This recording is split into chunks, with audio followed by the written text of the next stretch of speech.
आयुष मंत्रालय की तरफ से पिछले 7-6 सालों से आयुर्वेद दिवस मनाया जाता है धन्वंतरी जयंती के दिन।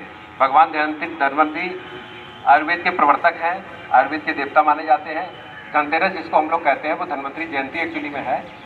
तो उस उपलक्ष्य में इस वर्ष 7वां आयुर्वेद दिवस मनाया जाएगा। तो आयुष मंत्रालय भारत सरकार की तरफ से हर घर प्रतिदिन आयुर्वेद नाम से एक थीम बनाई गई है, जिससे कि हम लोग अपने आयुर्वेद की विधाओं को और आयुर्वेद में जो वर्णित औषधियाँ हैं, मसाले हैं, घर में उपलब्ध चीज़ें हैं, उनसे अपना उपचार कर सकें, अपने को स्वस्थ रख सकें। इस क्रम में हमें निर्देश हुआ है कि आप लोगों से संपर्क करें, बच्चों को बताएं कि किस तरीके से क्या वो अपना आहार विहार करें।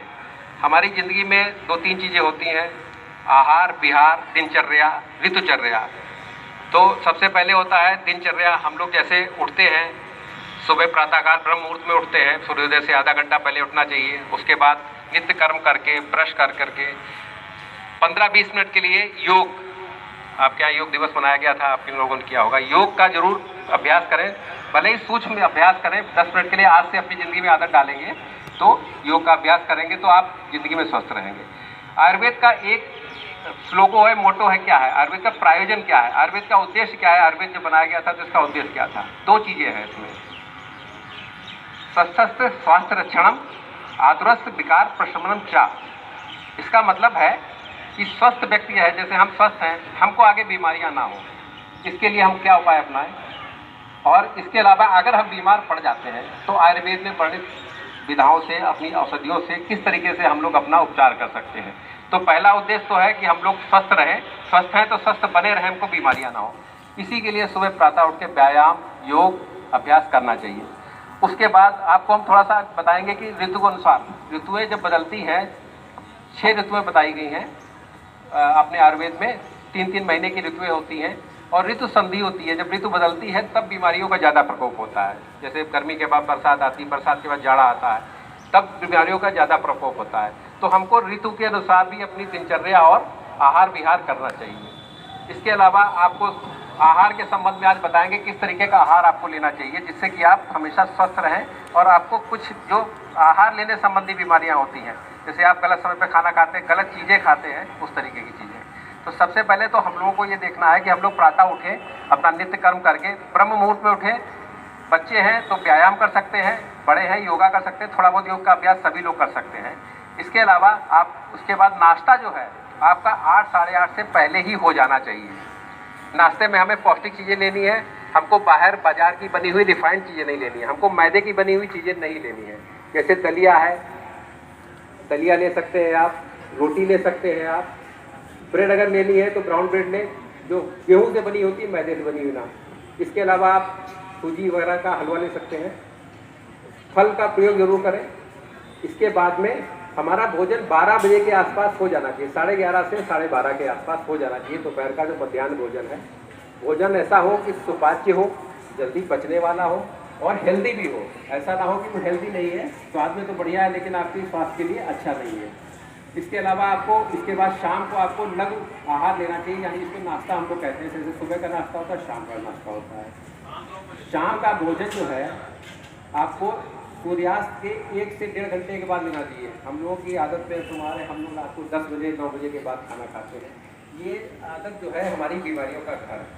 हमको सूर्योदय के सूर्यास्त के उपरांत 1 से 1.5 घंटे के अंदर यानी 7 से 8 के आसपास खाना ले लेना चाहिए और खाना खाने के कम से कम 2 घंटे बाद ही सोना चाहिए। तो जब आप रात को 10 बजे खाना खाएंगे तो 12 बजे से पहले अगर सोएंगे तो भी बीमारियाँ होंगी, इसलिए उसका समय पर लेना बहुत जरूरी है। हमारा मुख्य उद्देश्य है आहार में क्या चीज़ें हैं। हमारा आजकल का जो खान पान है ज़्यादातर मैदे से बनी हुई चीज़ें, चाहे आप फास्ट फूड खाते हैं, चाहे आप घर में भी खाते हैं चीज़ें, मैदे से बनी हुई चीज़ें ज़्यादा खाते हैं। हम लोगों को आहार वर्णित है जो हमारे आयुर्वेद में कहा गया, जिससे हमारे शिवजी सालों जिंदा रहते थे, स्वस्थ रहते थे। वो मोटा आहार लेते थे, मोटा अनाज। मोटे अनाज में क्या क्या चीज़ें आती हैं, कोई बता सकता है? कोई बता सकता है मोटे अनाज में क्या क्या चीज़ें आती हैं? गेहूँ और मैदा तो आपने सुना, गेहूँ चावल तो सब खाते हैं। Very good, very good. अब आपको बताते हैं 5-6 चीज़ें जो मोटे अनाज में आती हैं, जिनका सेवन करने से आप हमेशा आपका पेट संबंधी बीमारियाँ सही रहेंगी। और स्वस्थ भी आप रहेंगे। आपका डाइजेशन सही रहेगा, आपको भूख भी प्रॉपर लगेगी, डाइजेस्ट भी होगी। एक तो बाजरा, ज्वार, मक्का, जौ और इसके अलावा रागी होता है। इस तरीके की चीज़ें आप इस्तेमाल कर सकते हैं। तो अगर गेहूँ की बनी चीज़ें तो दलिया लें, मैदे की बनी चीज़ें लें। और इस तरीके की चीज़ों में प्रोटीन भी होता है। अगर आपको प्रोटीन, बच्चों को जो आजकल आपको ग्रोथ हो रही है बॉडी में, प्रोटीन की बहुत ज़रूरत होती है। तो प्रोटीन के लिए आपको क्या करना है, जैसे राजमा है, दालें जितनी तरीके की सब प्रोटीन का बहुत अच्छा सोर्स है। इसके अलावा दालों के अलावा जो है हमारे में पनीर है, दूध से बनी चीज़ें जो हैं वो भी प्रोटीन का बहुत अच्छा सोर्स मानी जाती है। राजमा, छोले, ये सब प्रोटीन के बहुत अच्छे। सोयाबीन बहुत बढ़िया प्रोटीन का सोर्स है। शाकाहारी वस्तुओं में सबसे बढ़िया सोयाबीन सोर्स है। इसके अलावा आपको जो है अगर मांसाहारी लेते हैं तो आप मीट, मछली, अंडा ये ले सकते हैं। वो आपकी चॉइस पे है कि अगर आप मांसाहार करते हैं तो। खाने को ना बहुत जल्दी खाना चाहिए, ना बहुत देर से खाना चाहिए। बहुत धीरे धीरे खा रहे हैं तो वो भी आपके डाइजेशन की प्रक्रिया गड़बड़ करता है। अगर आप खाने को बहुत जल्दी खा रहे हैं तो भी आपका पाचन, क्योंकि आपका पाचन जो है खाने का आपके मुंह से शुरू हो जाता है। आपकी लार ग्रंथियों से ही एंजाइम बनते हैं। आप कभी जब कहते हैं 32 दांत है तो 32 बार चबा के खाना चाहिए, इसलिए क्योंकि आधा पाचन आपके मुंह में ही हो जाए। आप देखिए रोटी खाइए, आप अगर 10 बार 15 बार चबाते हैं उसके बाद रोटी मीठी लगने लगती है, वहाँ उसका काम शुरू हो गया है। ठीक है, बहुत जल्दी नहीं भोजन करना चाहिए, बहुत धीरे धीरे नहीं करना चाहिए।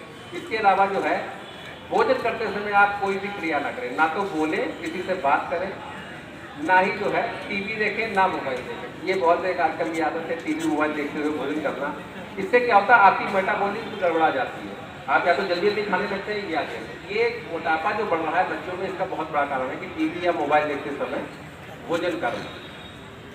तो आपको जो भी चीज़ें बताई गई हैं इस पर ध्यान रखें और इसके अनुसार करेंगे आप अगर आहार विहार अपना, तो आप स्वस्थ रहेंगे। और आयुर्वेद का पहला उद्देश्य यही है कि अपने स्वास्थ्य को स्वस्थ बनाए रखना। हम स्वस्थ हैं तो स्वस्थ ही बने, ना बीमार पड़े ही ना। और अगर बीमार पड़ जाते हैं तब फिर हम आयुर्वेद में दी हुई वर्णित औषधियों को, हमारा कोशिश होनी चाहिए कि हर्बल औषधियाँ जो औषधि पौधे होते हैं आपके घर में, किचन में बहुत सी चीज़ें ऐसी होती है जो जिससे आप पैदा करते हैं। हींग है, अजवाइन है, जीरा है, धनिया है, हर चीज़, हर मसाला एक औषधि है। आप धनिए का पानी, धनिए को भिगो दें, धनिए का पानी पिएंगे जो पेट में एसिडिटी होती है, जलन होती है, बड़ा राहत दे दिया आपको। पेट में दर्द हो रहा हो, अजवाइन को उबाल लें, अजवाइन का पानी पी लें, थोड़ा हींग डाल करके, आपका पेट का दर्द शांत हो जाएगा, आपको डॉक्टर के पास नहीं जाना पड़ेगा। इस तरीके से जैसे हल्दी होती है, हल्दी हमारी एंटीसेप्टिक, एंटीबैक्टीरियल होती है। मतलब जो एंटीबायोटिक हम खाते हैं मॉडर्न में, एलोपैथ में खाने से बीमारी खत्म कर लेंगे। अगर आप हल्दी का सेवन प्रतिदिन करते हैं, अपने भोजन में करते ही हैं, कहते हैं पहले चोट लग जाती थी, कोई बीमारी हो, हल्दी वाला दूध पी लो, तो वो सूजन भी कम करता है, एंटी इंफ्लामेटरी भी होता है। तो हमारे घर में जो आसपास है मसाले अपने घर में जो मौजूद रहते हैं वही आदि औषधियाँ हैं आपकी। आयुर्वेद में कोई भी ऐसी चीज़ नहीं दी है जो आपकी दूसरी दुनिया से आई हुई हो। आपके आसपास की चीज़ें मौजूद हैं। आपके घर में तुलसी का पेड़ लगा हुआ है, एंटीवायरल है, वायरल फीवर में आप तुलसी, अदरक, काली मिर्च का चाय बना के पिए, उसका काढ़ा बना के पिए। सोंठ है, सोंठ बहुत बढ़िया जोड़ों के दर्द में, पाचन में हर तरीके से काम करती है, भूख भी बढ़ाती है। ठीक है, ये इस तरीके की आप अपने आसपास की औषधियों का उपयोग करें। आपका बहुत बहुत धन्यवाद, आपने हमारी बातों को सुना, लेकिन अगर आप सुनते हैं तो इस पर अमल भी करिएगा, तभी इसका स्वस्थ लाभ है। और बहुत जल्दी आपके साथ हम फिर मिलेंगे कुछ नई चीज़ों, नई जानकारी के साथ। बहुत बहुत धन्यवाद। डॉक्टर साहब को बहुत बहुत धन्यवाद, आभार, जो कि